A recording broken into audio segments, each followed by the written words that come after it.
Good morning. Have a guess what time it is? That's right, it's about 6 o'clock as usual. Seem to have like an inbuilt alarm. Sorry, I feel a bit off it this morning. Got a pretty nasty headache.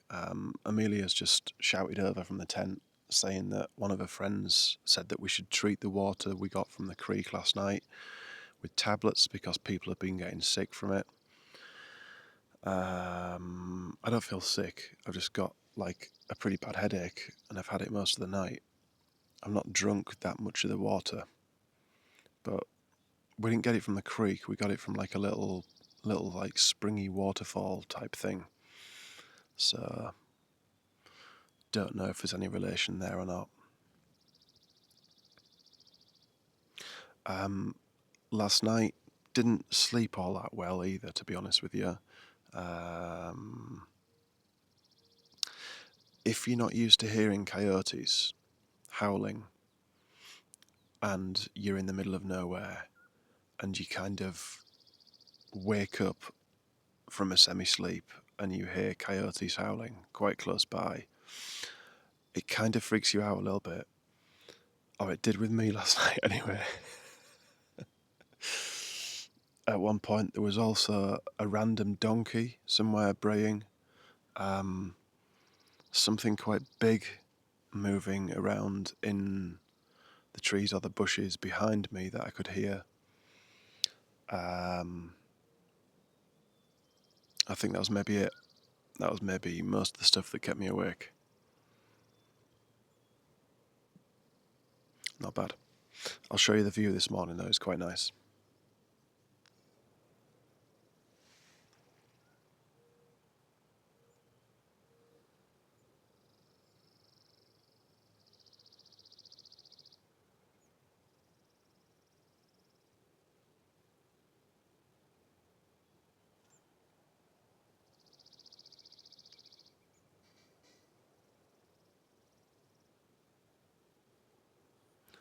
So looking right at the sunrise, which is really, really nice.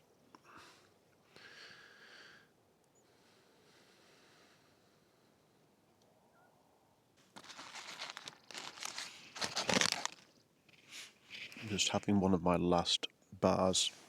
I've got 2 left after this to get me to town. One thing I've noticed with this tent that I seem to be doing, probably in my sleep, I don't know if I am doing it, but this pole here, you can just see, hopefully, this pole here, it's either slipping or I'm kicking it during the night and making it slip. So I need to keep an eye on that because I don't want my tent coming down on me in the middle of the night. It's really sturdy, to be honest with you. I've only put the guys out from the side once, I think. I generally put the end guys out because it helps it stay a bit more rigid. But unless the wind's really, really blowing, you just don't need that guy at all. There's so much tension on it that it just stays there. But I do need to keep an eye on the pole slipping, definitely.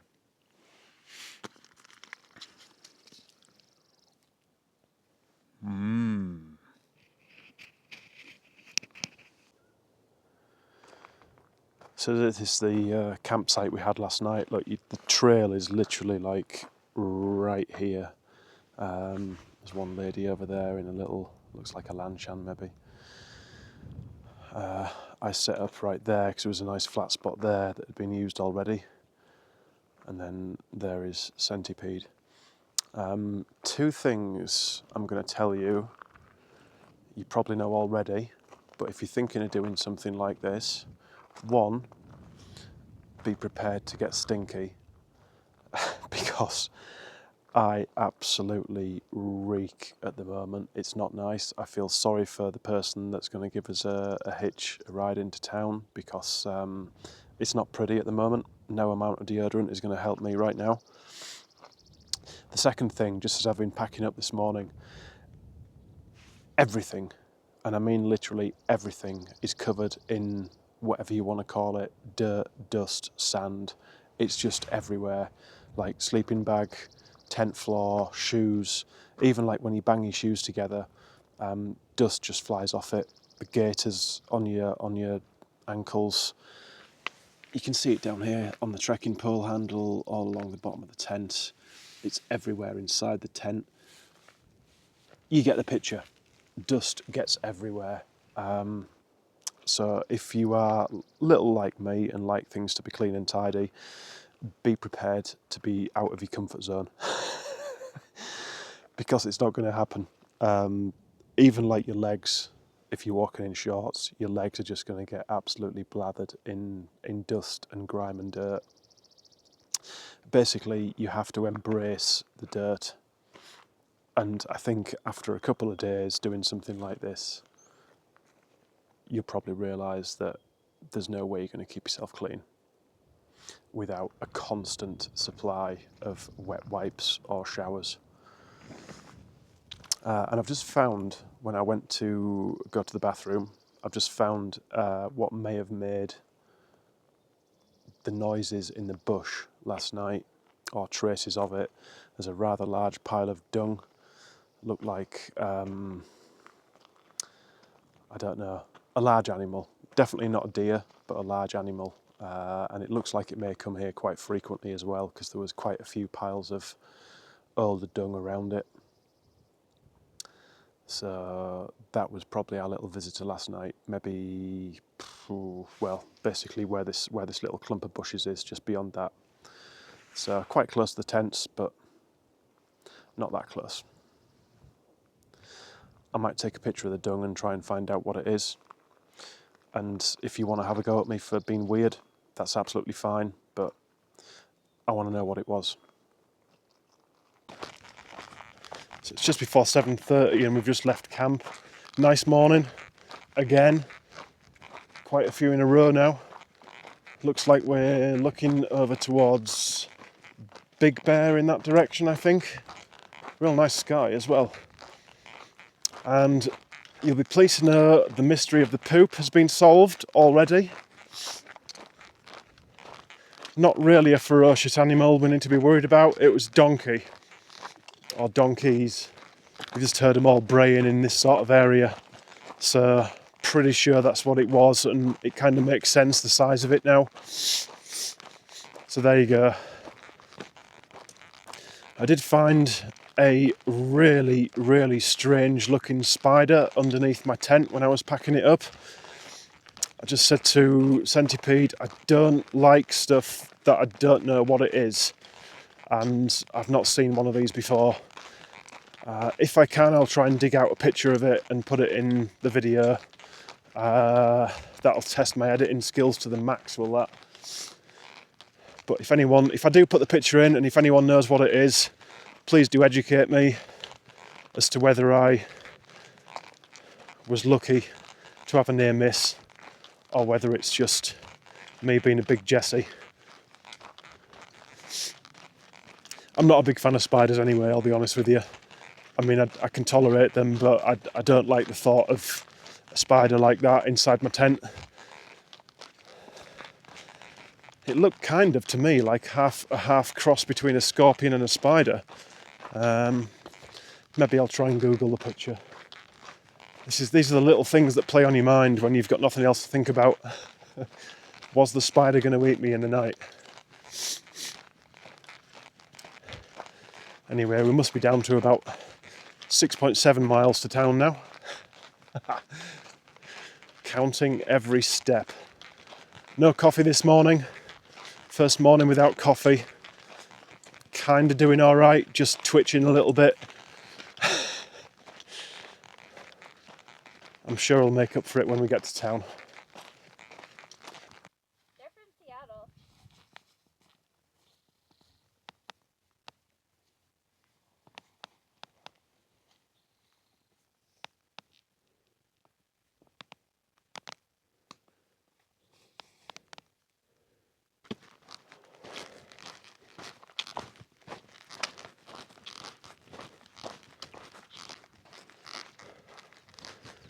So we've not really come too far this morning. But we don't need to go too far this morning because we've only got about 7 miles in total to do. Just had to stop to take a layer off. Finding the mornings in the desert, especially kind of between 5 a.m. and 7 a.m, are real chilly. And then once the sun gets a little bit of height in the sky, it starts getting pretty warm pretty fast. So back to my normal hiking clothes now. So we've just been talking this morning about different people that we've seen on Instagram and different people we've bumped into or hiked with or met in towns that are already off the trail for one reason or another. It's a real shame because, I mean, a lot of these people, this is a massive commitment of time. You know, it's between 4 and 6 months worth of your life you're committing to come out here and attempt to do this. Not just that, there's the money involved. If you don't have the gear already, especially if you don't have the gear already, you know, accommodation, food, travel costs, postage costs, there's all sorts of things that add up that you maybe won't think about straight away. There's people that leave loved ones at home, husbands, girlfriends, boyfriends, children, family.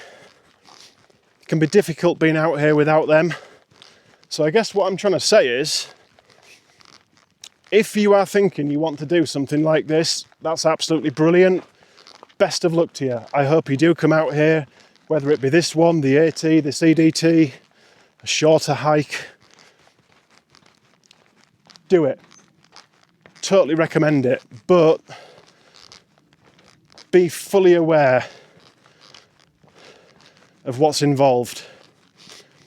And I'm as guilty as this as anybody of posting all the nice stuff and the beautiful scenery and, oh, look at us all smiley and happy and having a good time.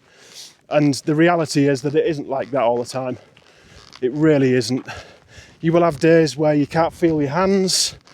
I've had days where the little plastic buckles on your backpack, I've literally not been able to operate them because I've not been able to move my fingers with that much force. It sounds silly, but it's crazy, and you feel terrible in those situations. You know, there'll be days where it's so hot that you don't feel like you can walk anywhere. Your pack's so heavy that you can hardly pick it up. I've seen people putting their packs on tables and then kind of getting into them that way. So please do think it through. Give it some thought. Read a lot about it. Watch all the blogs, vlogs. Talk to people who've done it. Ask people for advice. Ask them what the high points and the low points were. What the problems were they encountered. What they wish they'd done differently.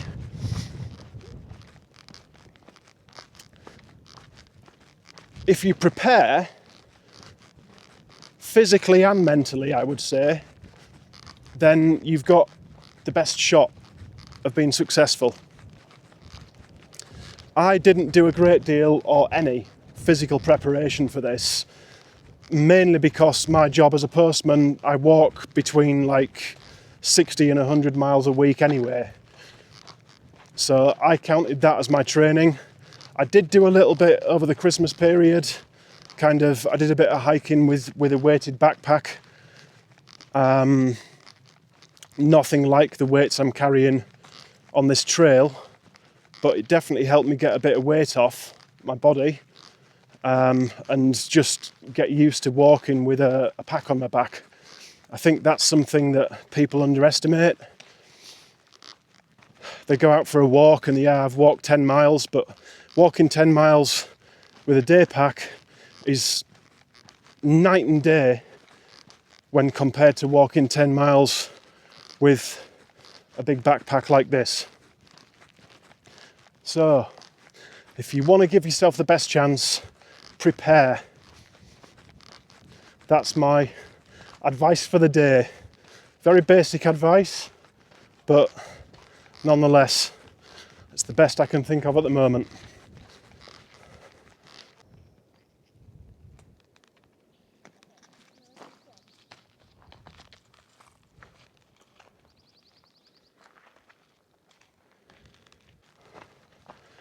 I'm really enjoying these cloud formations this morning. It's like a combination of cloud formations and contrails from the jets, which there seem to be a lot of in this area, and just contrasting against the blue sky. They look awesome, and there's some really nice patterns and textures coming out in different areas. But a nice change from the past few days. In fact, probably the past week, we've been looking at pretty much very similar views. And we've just got a new little bit to look into this morning, just when we came around this last corner, just down there. That looks quite nice down there, although it looks extremely warm and extremely dry. So I maybe wouldn't like to be hiking across that. And then this is just where we've come from behind us. You can see all the contrails and stuff crisscrossing. We must be near a flight path for one of the major cities. But we have got now about 3.5 miles to go, and it's been a long time since I've been this excited about getting to a town. Normally it's kind of like, oh great, yeah, get to a town and have a bed and, you know, eat some decent food. But this time I am really looking forward to getting there. I've got literally 4 ramen left in my pack and 2 cereal bars. I think there's maybe a handful of Doritos left if I didn't eat them last night in the tent. There was a little bit of storm eating went on last night.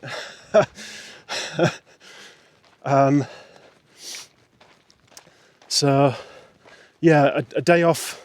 Today will be a shorter day, obviously, because we're going to get there in the next couple of hours. So we'll have the afternoon to do a few jobs, hopefully. I've got to get caught up on videos. I do apologise. It's probably going to be 2 days without videos that you've been. So there should be 4 or 5 more coming up shortly after I've got them done and uploaded in Big Bear. And then really looking forward to going shopping as well and trying some new foods. It's nice to be able to experiment in these towns where they've got the larger supermarkets. There's a big Vons here, which is a big chain.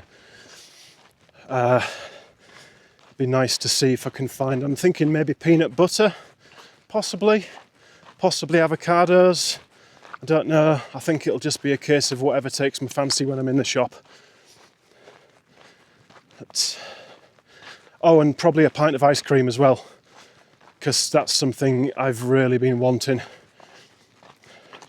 Is it Talenti, I think, was the brand I was eating before when I was on trail in 2019. Thoroughly enjoyed that, so I shall probably keep my eyes open for that stuff.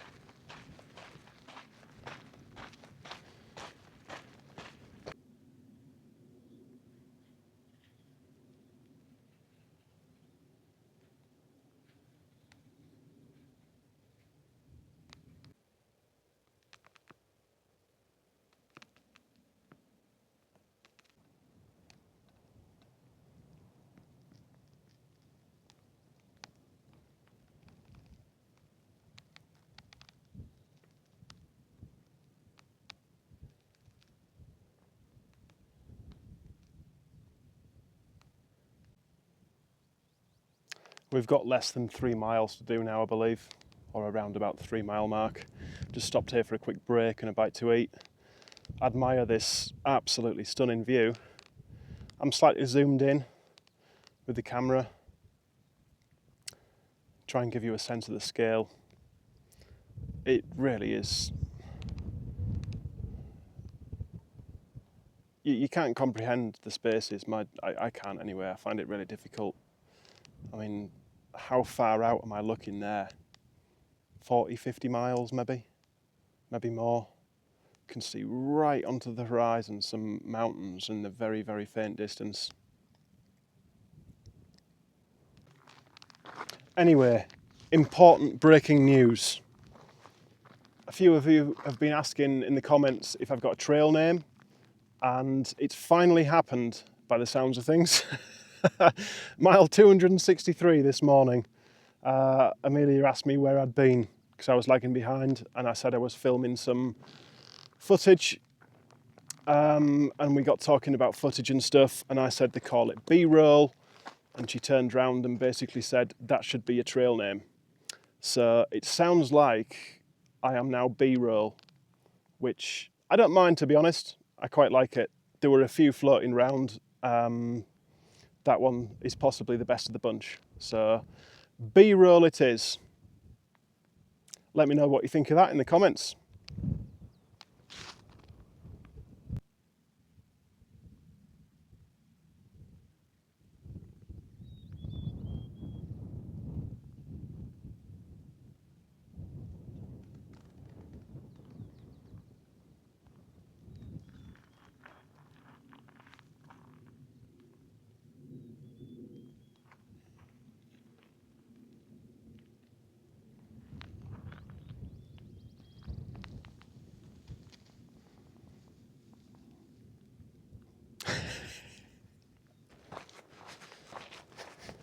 So something I've been hearing a lot of, all over the trail basically, is this little bird call. I've been seeing the birds flying around. I didn't put the call with the bird because I didn't know it was them making the noise.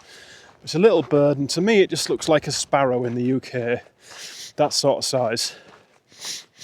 And the call is quite distinctive. It's like a, if I can do that properly with wet lips, hang on,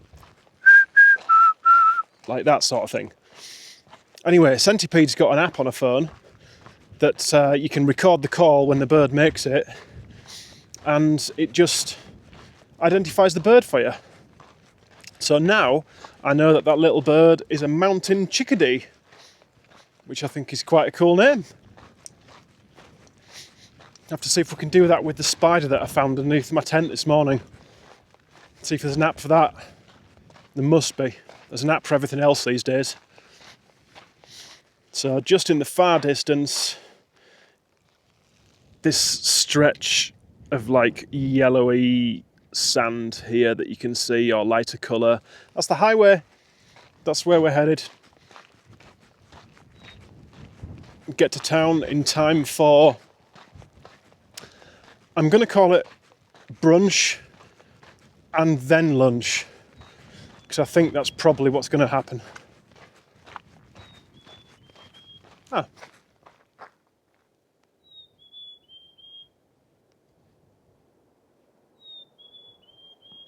There you go. That is a mountain chickadee.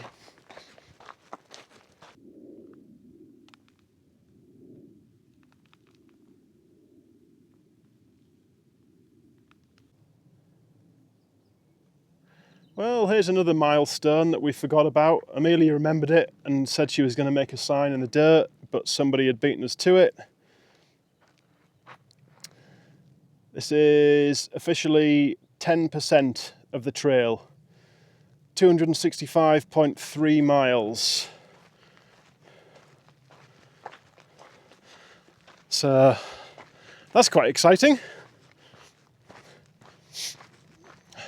I mean, we're saying officially, and that the trail distance varies year by year. It's generally thought of as around 2,653 miles, but it does change because of reroutes, fire closures, erosion, all that sort of thing, depending which routes you take, which side trails. But 2653 is generally what people kind of refer to as.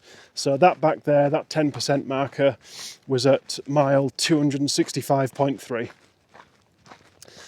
And I believe we've got less than a mile to go to the road now. So it's just approaching 10 a.m.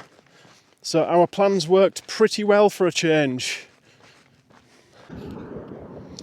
Hello again. Right, we made it to the highway.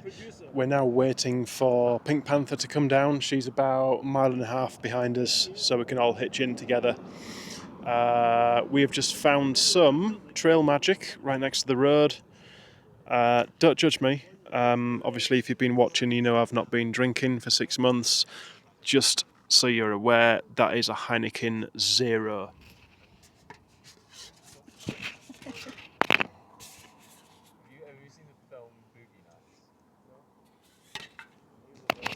Alcohol free, 0%. So there we go. Tastes like beer, does it, Centipede? Nice and cold as well. So yes, we've just got the access code for the place we stay in, so we can get in pretty much straight away, which is an absolute bonus. Very much looking forward to that, and the owner has even said she's going to drop off some Epsom salts and some laundry detergent, which is just like awesome service. So thank you very much for that. Anyway, I'll probably show you the room before we trash it. But for now, I'm going to try and find something to eat in my bag, or maybe in Centipede's bag. See you in a bit. Hello. So we've made it to Big Bear Lake. We got a ride from a really nice guy who basically just pulled up in the car parking lot and asked if anybody wanted a ride. So we didn't even have to hitch. Second time. Can't believe it. He drove us to the post office where Centipede had her shoes waiting for her. Amazon had sent the wrong size. Thank you, Amazon. So that's bad news. And now we've had a quick shower and we are in the Grizzly Manor Cafe. If you've hiked the PCT, you've probably been in here. You may have heard about it. But unfortunately the menus just got taken off us. I was going to show you the menus, but I'll show you the cafe instead. Hello. So it's basically covered in all these stickers and pictures and stuff. It's only a smallish place. It's literally everything you can see here on the camera. But it's really, really popular with hikers. And when my food comes, I'll show you why it's popular with hikers. Also, this sign at the top here. If you can read that, that's quite funny. Anyway, I shall show you the food when it arrives.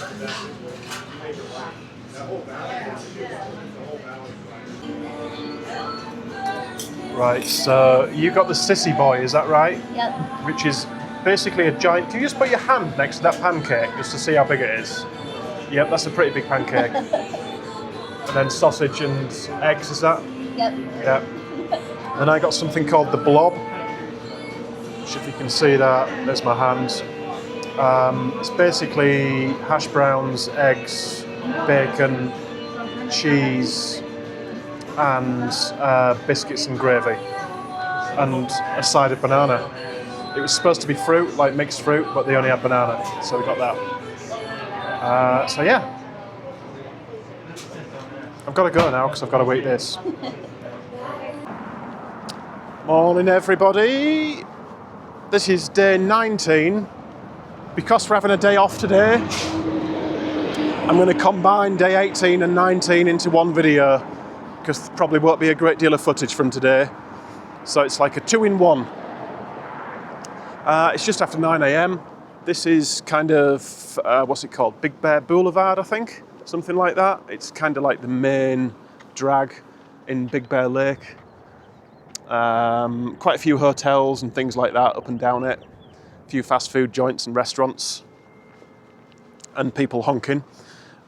We are just on our way to a little creperie to get some crepes for breakfast. And then we've got a lot of jobs to take care of today. I've got about 5 videos to get caught up on, edited and caught up on.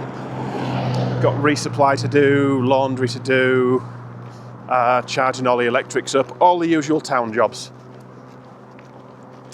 The place where we're staying is very nice. Very nice rest last night. Went out and met a few of Centipede's friends that she's been hiking with. Had a meal with them. Got Centipede some new shoes, some Topo Ultra Venture 3s. After trying on 4 pairs. So let's keep our fingers crossed that that works out. Anyway, here we are at our breakfast destination. Right, what have you got there? A Nutella crepe. Strawberry.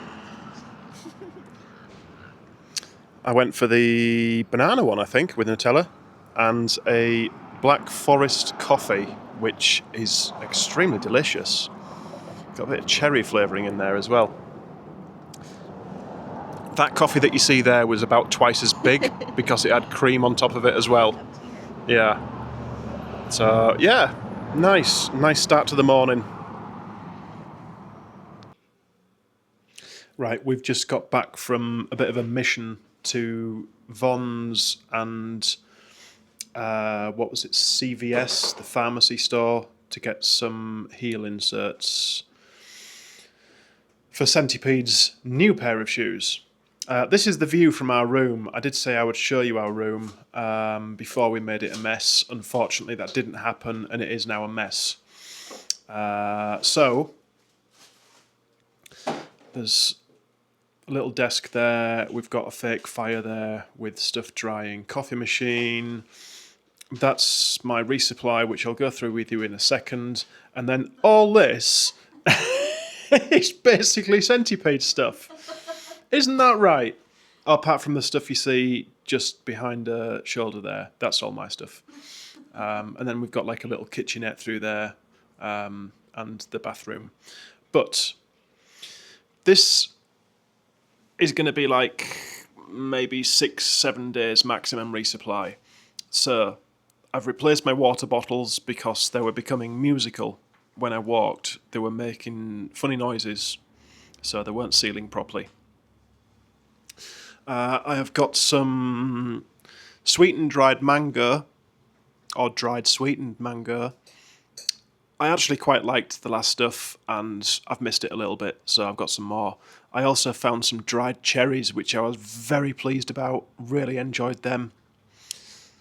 I had 4 noodles, ramen noodles left from last time, so I only needed to buy 2 more.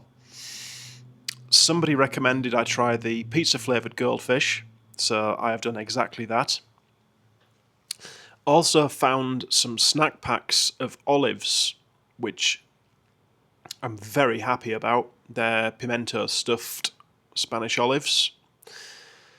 I've ditched the tuna and chicken packets this time in favour of some crunchy peanut butter. And I also treated myself to 2 avocados. So that's going to be kind of lunches. And then the classic bag of Tostitos, hint of lime.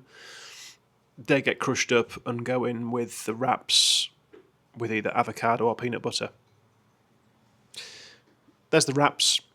Packet of 10 smallish ones. The big ones are just too heavy to carry. It's silly. Some breakfast bars. They're apple cinnamon flavour. Not tried them yet. I've got some dark chocolate cranberry trail mix there, which I'm quite looking forward to having actually. And then we've got the classic Cliff Bars, 5 peanut butter banana, 5 cookies and cream, which I've never seen before. I've never seen that flavour. And then 5 oatmeal raisin walnut, which I do enjoy. And then Centipede said I should try the lemon poppy seed flavour of the Bobo's oat bars. The coconut ones were really nice. If they're anywhere near as good as them, I'll be very happy. And they're very good for breakfast. I've enjoyed them. The only downside to them is that they're pretty heavy. So they'll definitely be getting eaten first. And I think that's pretty much my resupply. The only thing missing is a packet of Tic Tacs,